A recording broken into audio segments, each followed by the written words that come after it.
En primer lugar, no importa el método que se practique de yoga, el cuerpo humano es el mismo, la mente del ser humano es la misma y desde luego el funcionamiento de ese software que tenemos en nuestra mente, sea cual sea el nivel, sea subconsciente, consciente o incluso supraconsciente para los que son maestros de la práctica del yoga, es el mismo. Está totalmente descrito en el Yoga Sutra y se podría, digamos, traducir a los occidentales de una forma simple como la precisión, la percepción y la integración, que son los tres elementos fundamentales o pilares sobre los cuales se debe sustentar una buena práctica de yoga. Ya repito, no importa si son principiantes o son experimentados y tampoco importa el método que se practique. ¿Por qué? Pues muy simple. La precisión es lo que permite discriminar si la sensación de diferencia que se produce entre los hemisferios del cuerpo, entre la banda derecha e izquierda o en la cara frontal y posterior, se produce por una mala postura, es decir, que es imprecisa la postura, o porque esa diferencia es inherente a nuestro cuerpo. Si estamos haciendo asanas o ejercicios de yoga y estamos haciendo pranayama o ejercicios de respiración y percibimos esas diferencias y sentimos que un pulmón se llena más que otro o un lado de nuestro cuerpo pisa más fuerte que el otro y no tenemos precisión en la postura, ¿cómo sabemos cómo corregir esto? ¿De qué forma lo corregimos? Entonces, si no hay precisión, no sabemos cómo poner nuestro cuerpo en un estado de equilibrio. Eso es lo primero. Luego, la percepción nos permite la comunicación correcta del cerebro con cada una de las partes del cuerpo. Si no existe percepción en la práctica, la conciencia sencillamente no profundiza. Seguimos trabajando con la vista. O sea, corregimos una pierna porque la vemos. Cuando no la vemos no la podremos corregir porque la comunicación nerviosa entre el sistema sensitivo y motor de la propia región que queremos corregir no está potenciado. Y eso se potencia con la práctica, eso se le llama percepción, a un nivel muy bajo, pero es percepción, y a partir de ahí, pues más en profundidad. Y finalmente, el yoga se trata de unión, unificación. Nuestra mente no es una mente que esté en un estado de unidad, es una mente que está en un estado de separatividad. Y cuando empezamos a hacer posiciones de yoga nos damos cuenta. Cuando pensamos en el pie se nos olvida el hombro, cuando pensamos en el hombro se nos olvida el pie. Es decir, la mente salta del pie al hombro o del hombro a la pierna o al vientre según el foco de atención se mueva. Y entonces esto es imposible que nos conduzca a un estado en el que la mente por sí sola engloba el punto de atención o el foco, engloba todo el área de la idea que se quiere trabajar y se llega a estados que se conocen como concentración o sencillamente abstracción sensorial, que es pratyahara o meditación. Es imposible acceder a estados de conciencia de ese tipo si trabajamos sobre una mente separativa. Así que la integración, probablemente el más importante de esos tres pilares, es el que permite que el estado de conciencia varíe y el asana madure, que no importa que llevemos 20 años practicando. Si no hacemos las cosas de esta manera, el estado de conciencia, que es para lo que el yoga está diseñado, la mejoría de ese estado de conciencia y la evolución, no se produce.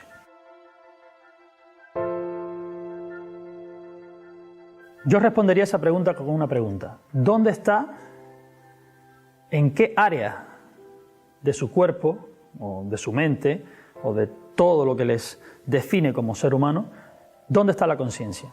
¿De qué zona de ustedes mismos son conscientes en este momento? La respuesta es simple, de la piel. La conciencia en el ser humano corriente está de la piel hacia afuera. Sufrimos de una extroversión enorme con respecto a la capacidad de introversión que tenemos. Nos hemos hecho a imagen y semejanza del ojo. Nuestra mente depende directamente del ojo. Somos altamente audiovisuales en este momento. Nuestra práctica depende del ojo. Por eso, cuando hacemos una posición, y todos los principiantes me lo preguntan siempre, ¿podemos poner un espejo para saber si estamos bien? Eso me lo preguntan a diario. ¿Se lo pueden poner? Lo que pasa es que mientras más espejos usan, mientras más siguen usando el ojo, más debilitan el resto de los canales sensoriales del cuerpo, que son los que van a dar la propiocepción. Esa propiocepción del cuerpo es la que genera la percepción directa, o sea, la conexión directa, como una DSL, como Internet, entre el cerebro y cada célula del cuerpo, y no entre el cerebro y el ojo, que le dice al cerebro lo que está pasando en el resto del cuerpo, que es lo que está pasando a día de hoy. El proceso de expansión de la conciencia, que va a la par del proceso de concentración de la conciencia, van a la misma vez, trabajados juntos, permite que se entrene toda la fibra nerviosa del cuerpo y del cerebro para que la mente dé una cobertura adireccional.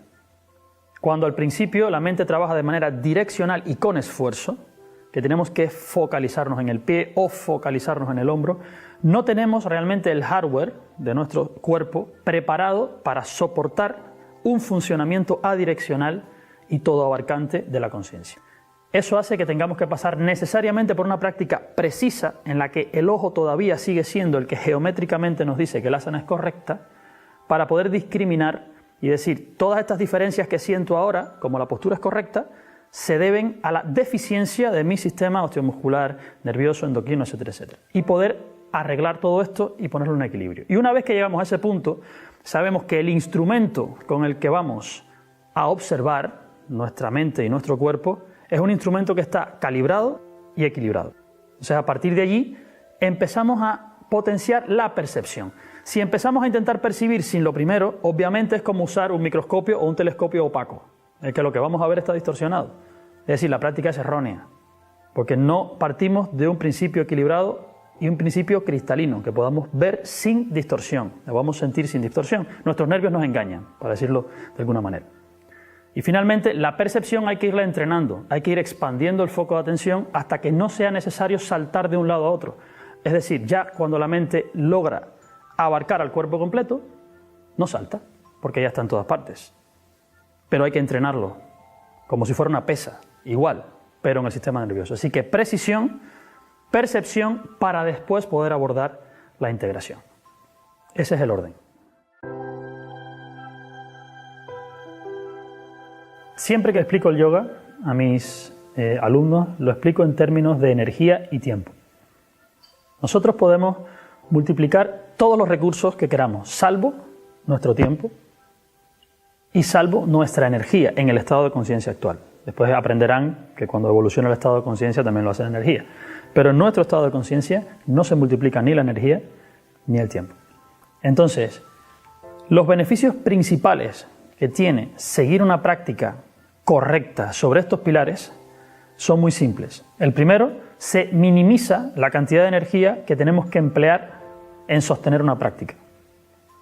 Segundo, se potencia el resultado de la práctica haciendo que todos los desequilibrios que se pueden traducir como enfermedades, aunque no sean patológicas desde el punto de vista del yoga, las pequeñas lesiones, molestias posturales, deficiencias de los sistemas fisiológicos por estar desequilibrados, por no tener una homeostasia correcta, van desapareciendo con el tiempo. Es decir, se gana una calidad de vida en menos tiempo con respecto a seguir un curso o seguir una práctica sin este tipo de control. Y tercero, mucho más importante de todo, se minimiza el tiempo en el que uno recibe los beneficios profundos del yoga, que son los que realmente lleva buscando desde el principio.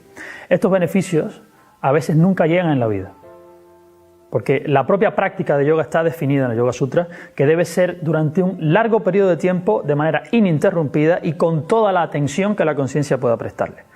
Y en un momento actual, en el que la extroversión que nos exige el propio sistema social en el que estamos viviendo en Occidente, es casi imposible que sin un método riguroso y ya optimizado nos planteamos, incluso a medio y largo plazo, convertirnos en yogis en el mismo siglo XXI en el que vivimos. Y el objetivo que yo tengo con estos tres pilares es que esto sea posible aquí y ahora, en mitad de esta sociedad. Que no sea necesario un retiro, que no sea necesario nada más que vivir aquí, pero hacer las cosas correctamente estructuradas y observadas, para que el resultado sea óptimo y nuestra energía y nuestro tiempo dedicados a ellos, mínimo. Ojalá hubiese tenido yo al principio de mi práctica una guía como esta, para comenzar a practicar. Yo les diría que tengan muy en cuenta que el yoga es uno de esos ejercicios en los que importa más la relación que establecemos con él que el resultado que da el ejercicio. Porque la transformación a la que está evocando el ejercicio de yoga no es una transformación meramente física. Por eso es un ejercicio que no es cuantificable únicamente en resultados de elasticidad o fuerza o equilibrio corporal. Como lo que se está dando en un ejercicio de yoga tiene un impacto profundo que llega al propio foco de atención de la conciencia y llega a nuestro estereotipo dinámico de conciencia, que es nuestro carácter, yo les pediría que, sin olvidar la meta, que es, por supuesto, el aumento de la calidad de vida, les diría, no pierdan tiempo, no gasten o hagan esfuerzos inútiles. Busquen la forma óptima de llegar lo antes posible a un estado en el que puedan discriminar si su práctica es correcta o no, que es el verdadero estado de independencia de un practicante de yoga. Mientras tanto, estamos siempre pendientes de que alguien nos corrija o que algún manual nos enseñe. El objetivo de nuestro trabajo, todo nuestro trabajo, es que hayan practicantes de yoga, no personas dependientes del ojo ajeno para que practiquen o para que sepan cómo se hace el yoga. Ustedes pueden lograr en poco tiempo, por experiencia propia se los digo, pueden lograr en poco tiempo una corrección de sus molestias principales durante la práctica y una potencia en su estado energético y en su capacidad de discriminación, que les haga llegar al nivel y la calidad de vida que ustedes están esperando. Les diría que se fijaran en este enlace que está justo debajo, que entraran y que de forma gratuita vean la información que hemos preparado. Si está hecha para que de manera gratuita ustedes la vean, se beneficien de ella y la divulguen, porque es algo que a día de hoy todo el mundo debería saber. Espero que lo uses, espero que te sea beneficioso a ti y espero que hagas que a otros también les sea beneficioso. Muchas gracias.